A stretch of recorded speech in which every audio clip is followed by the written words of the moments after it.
Hello hi welcome back my YouTube channel Kamadhenu Kannada blog. ಇವತ್ತು ನಮ್ಮನೆ ಹೊಸ ಅತಿಥಿ ಬಂದಿದ್ದಾರೆ. ನಮ್ಮ ಹಸು ಒಂದು ಕರು ಹಾಕಿದೆ.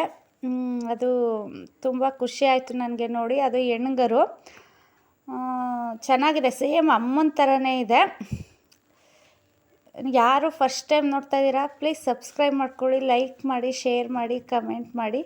ನಾನು ಕಾಮಧೇನು ಅಂತ ಏನಕ್ಕೆ ಹೆಸರು ಕಟ್ಕೊಂಡಿದ್ದೀನಿ ಅಂದರೆ ನಮ್ಮನೆ ಹಸುಗಳೇ ತುಂಬ ಇರೋದು, ಅದಕ್ಕೋಸ್ಕರ ಆ ಹಸುಗಳ ಹೆಸ್ರನ್ನೇ ನನ್ನ ಚಾನಲ್ಗೆ, ಯೂಟ್ಯೂಬ್ ಚಾನಲ್ಗೆ ಇಟ್ಕೊಂಡಿದ್ದೀನಿ. ಕರು ಎಲ್ಲ ನೀಟಾಗೆಲ್ಲ ಒರೆಸಿ ಅಲ್ಲೇ ಕಟ್ಟಿದ್ರು, ಹಿಡ್ಕೊಬಂದಿರಲಿಲ್ಲ ಇಲ್ಲಿ ಮನೆ ಒಳಗಡೆ. ಈಗ ಮಧ್ಯಾಹ್ನ ಹಿಡ್ಕೊಬಂದಿದ್ದಾರೆ. ಅದು ಹೊಟ್ಟೆ ಒಳಗಡೆ ಇರೋ ಗಲೀಜೆಲ್ಲ ಬೀಳುತ್ತೆ, ಅದಕ್ಕೆ ನಮ್ಮ ಹಳ್ಳಿ ಕಡೆ ಕಸ ಅಂತ ಹೇಳ್ತೀವಿ. ಆ ಕಸ ಬಿದ್ದ ಮೇಲೆ ಅದಕ್ಕೆ ಸ್ನಾನ ಎಲ್ಲ ಮಾಡಿಸ್ಬೇಕು. ಕಸ ಬಿದ್ದ ಮೇಲೆ ಹಿಡ್ಕೊಬಂದರು ನಮ್ಮನೆ. ನಾನು ನೀರು ಕಾಯಿಸಿ ಎಲ್ಲ ರೆಡಿ ಮಾಡಿದ್ದೆ. ಹಿಡ್ಕೊಬಂದ್ಮೇಲೆ ಅದಕ್ಕೆ ಹಿಂದೆ ಎಲ್ಲ ಬಿಸಿನೀರನ್ನೇ ಉಯ್ಬೇಕು. ಅದು ಸೇಮ್ ಬಾಣತಿ ಥರನೇ, ನಾವು ಹೆಂಗೆ ಬಾಣಿತನ ಮಾಡಿಸ್ಕೊತೀವಿ ಹೆಣ್ಮಕ್ಳು, ಅದೇ ಥರ ಸೇಮ್ ಅದನ್ನು. ಅದಕ್ಕೆಲ್ಲ ಸ್ನಾನ ಮಾಡಿಸಿದ್ಮೇಲೆ ಬಿಸಿನೀರನ್ನ ಸ್ವಲ್ಪ ಕಟ್ಟಿದ್ದು, ಒಂದು 5 ನಿಮಿಷ ಬಿಸಿಲಲ್ಲಿ ಆರಲಿ ಅಂದ್ಬಿಟ್ಟು ಕರು ತಂದು ಒಳಗಡೆ ಕಟ್ಟಿದ್ದು. ಅದು ಆರಿದ್ಮೇಲೆ ನಾವು ಒನಕೆ ಇಡ್ತೀವಿ, ದಾಟ್ಕೊಬರೋಕ್ಕೆ ಬಾಗಿಲಿಗೆ, ಕೊಟ್ಟಿಗೆ ಬಾಗಿಲಿಗೆ ಒನಕೆ ಇಟ್ಟಿದ್ದೆ. ಅದು ವೀಡಿಯೋ ಮಾಡೋಕ್ಕಾಗಲಿಲ್ಲ ನನಗೆ, ಮೊಬೈಲ್ ಎಲ್ಲಿಟ್ಟಿದ್ದೆ ಗೊತ್ತಾಗಲಿಲ್ಲ. ಮತ್ತು ಅದು ಬಲ್ಗಾಲ ಹಾಕಿಸ್ಕೊಬತ್ತೀವಿ, ಅದು ನಮ್ಮ ಮನೆ ಲಕ್ಷ್ಮಿ ಇದ್ದಂಗೆ ಅಲ್ವಾ, ಅದಕ್ಕೇ ಅದನ್ನು ಬಲ್ಗಾಲ ಹಾಕಿಸ್ಕೊಬಂದು ಒಳಗಡೆ ಕಟ್ಟಿ ಒಣುಲ್ಲೇ ಹಾಕೋದು. ಹಸಿ ಹುಲ್ಲು ಹಾಕಲ್ಲ, ಏಕೆಂದರೆ ಹೊಟ್ಟೆ ಎಲ್ಲ ಅದಕ್ಕೂ ಹಸಿ, ಹೊಟ್ಟೆ ಒಳಗೆಲ್ಲ ಹಸಿ ಇರುತ್ತೆ ಅಂದ್ಬಿಟ್ಟು ಒಣುಲ್ಲೇ ಹಾಕೋದು. ಒಂದು 3 ದಿನ ಒಣುಲ್ಲು ಹಾಕಿ ಹೊಟ್ಟೆ ಉರಿ ಎಲ್ಲ ಸ್ಟಾರ್ಟ್ ಆಗಿಬಿಡುತ್ತೆ ಅದಕ್ಕೆ ಅಂದ್ಬಿಟ್ಟು. ಸೇಮ್ ನಾವು ಹೆಂಗೆ ಬಾಣಿತನ ಮಾಡ್ತೀವೋ ಅದಕ್ಕೂ ಅದೇ ಥರ ಮಾಡಬೇಕು. ಕರು ಹಾಕಿದ್ಮೇಲೆ ನಮ್ಮ ಮನೆಯವ್ರು ನೋಡಿದ್ಮೇಲೆ ಕರುಗೆ ಮಾತ್ರ ಹಾಲು ಉಣಿಸಿದ್ದಾರೆ ಅಷ್ಟೇ. ಕರು ಏನು ಬಿಟ್ಕೊಂಡಿರಲಿಲ್ಲ. ಸ್ನಾನ ಮಾಡಿ ಮನೆಗೆ ಕರ್ಕೊಬಂದ್ಮೇಲೆ ಕೆತ್ತಲೆಲ್ಲ ತೊಳೆದು ಕರು ಬಿಟ್ಕೊಂಡ್ರು. ಅದನ್ನೇನು ಫಸ್ಟ್ನೇ ಹಾಲಿಗೆ ಗೀಬಾಲು ಅಂತ ಹೇಳ್ತೀವಿ ನಾವು. ಆ ಹಾಲು ಒಂದು ಅರ್ಧ ಲೀಟ್ರಷ್ಟು ಕೊಡ್ತು. ಕರು ಹಾಲು ಬಿಟ್ಕೊಳ್ಳೋದ ವೀಡಿಯೋ ಮಾಡಿಸ್ಲಿಲ್ಲ, ನಮ್ಮ ಮನೆಯವ್ರಿಗೆ ಅದೆಲ್ಲ ಇಷ್ಟ ಆಗೋಲ್ಲ ಅಂದ್ಬಿಟ್ಟು ಅದನ್ನು ವೀಡಿಯೋ ಮಾಡೋಕ್ಕೆ ಹೋಗಲಿಲ್ಲ. ಇನ್ನು ಅದಾದಮೇಲೆ ಆಮೇಲೆ ಕರುನ ಹಾಲು ಕುಡಿಯೋಕ್ಕೆ ಬಿಟ್ಟು, ಅದಕ್ಕೆ ಇನ್ನೂ ಕುಡಿಯೋಕ್ಕೆ ಬರೋಲ್ಲ, ಅದಕ್ಕಿನ್ನೂ ಎಳೆಯೋದಲ್ಲ, ಅದು ಬಾಯಿಗೆ ಇಟ್ಟರೇನೂ ಕುಡಿಯೋಕ್ಕೆ ಬರೋಲ್ಲ. ಒಂದು ಅರ್ಧ ಗಂಟೆ ಆಯಿತು ಅದಕ್ಕೆ ಹಾಲು ಸ್ವಲ್ಪ ಕುಡಿಸೋಷ್ಟ್ರೊಳಗಡೆ. ಅದು ನಿಧಾನವಾಗಿ ಅಭ್ಯಾಸ ಮಾಡ್ಕೊಳ್ಳುತ್ತೆ. ಕೆಲವರೆಲ್ಲ ಬಟ್ಲಿಗೆ ಹಾಲು ಕರೆದ್ಬಿಟ್ಟು ಬಟ್ಲೊಳಗಡೆನೇ ಕರುನ ಕುಡಿಯೋ ಅಭ್ಯಾಸ ಮಾಡ್ತಾರೆ. ಏಕೆಂದರೆ ಹಸುಗಳು ಹಾಲು ಕರಿಯಾಗ ಕರುನೇ ಪಾಠ ಆಗಿಬಿಟ್ರೆ ಅದನ್ನೇ ಕೇಳುತ್ತೆ ಅಂದ್ಬಿಟ್ಟು. ನಾವು ಮುಂಚೆ ಎಲ್ಲ ಅದೇ ಥರ ಮಾಡ್ತಿದ್ದೋ.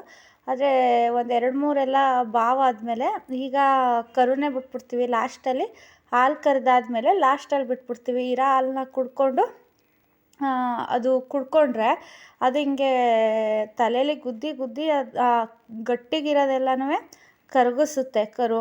ಆಮೇಲೆ ಎಳೆಯುತ್ತಲ್ಲ, ಅದು ಹಾಲು ಏನೂ ಉಳಿಯಲ್ಲ, ಆವಾಗ ಬಾವೇನೂ ಆಗಲ್ಲ ಅಂದ್ಬಿಟ್ಟು ಆ ಥರ ಅಭ್ಯಾಸ ಮಾಡಿದ್ದೀವಿ.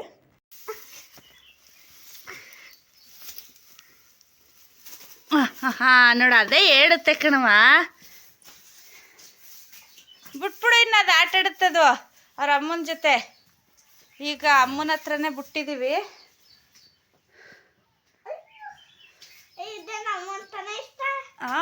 ಅದು ಬಿಡಲ್ಲ, ಅದು ಅಮ್ಮನ ಹತ್ರನೇ ಇರೋದದು, ಬಿಟ್ಬಿಡೋದನ್ನ.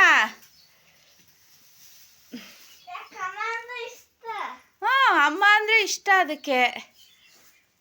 ಕಟ್ಬಿಡು, ಇಲ್ಲೆಲ್ಲ ಓಡಾಡುತ್ತೆ ಕೊಟ್ಟಿಗೆ ಒಳಗಡೆ ಎಲ್ಲ. ಬಿಡು, ಹಾಲು ಕುಡಿಕ್ಕೆ ಹೋಗ್ತಿದ್ಯೇನ ನೋಡು, ವಾಸನೆ ಚೆನ್ನಾಗಿದೆ. ಕರು ಮಾತ್ರ ದೊಡ್ಡದಾಗಿದೆ, ಹೆಣ್ಣು ಕರು, ಸೇಮ್ ಅಮ್ಮನ ಥರನೇ ಇದೆ ಅಲ್ವಾ ನಾನು? ಈಗ ನೀನು ಅದಕ್ಕೆ ಬಾಣಿತನ ಮಾಡಬೇಕು. ನಿನ್ನೇನು ಮತ್ತೆ ಸ್ವೀಟ್ ಕೊಟ್ಟ ಎಲ್ಲರಿಗೂ? ನಮ್ಮನೆ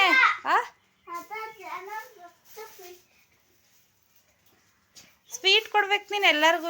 ನಮ್ಮನೆ ಕರು ಆಗಿದೆ, ತಗೊಳ್ಳಿ ಅಂತ. ನಿಂಗೆ ಆಟ ಆಡೋಕ್ಕಾಯ್ತಲ್ವಾ? ಒಳಗಡೆ ಕಟ್ಟಮ್ಮ ಇಲ್ಲಿ ಬೇಡ.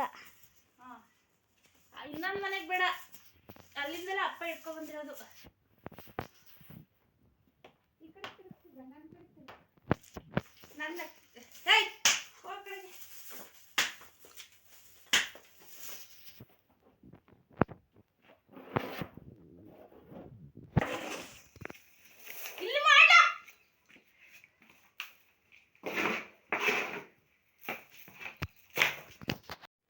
ಗಂಜಿ ಕಾಯಿಸಿ ರೆಡಿ ಮಾಡಿ ಇಟ್ಟಿದ್ದೀನಿ. ಇನ್ನೂ ಬಿಸಿ ಇದೆ.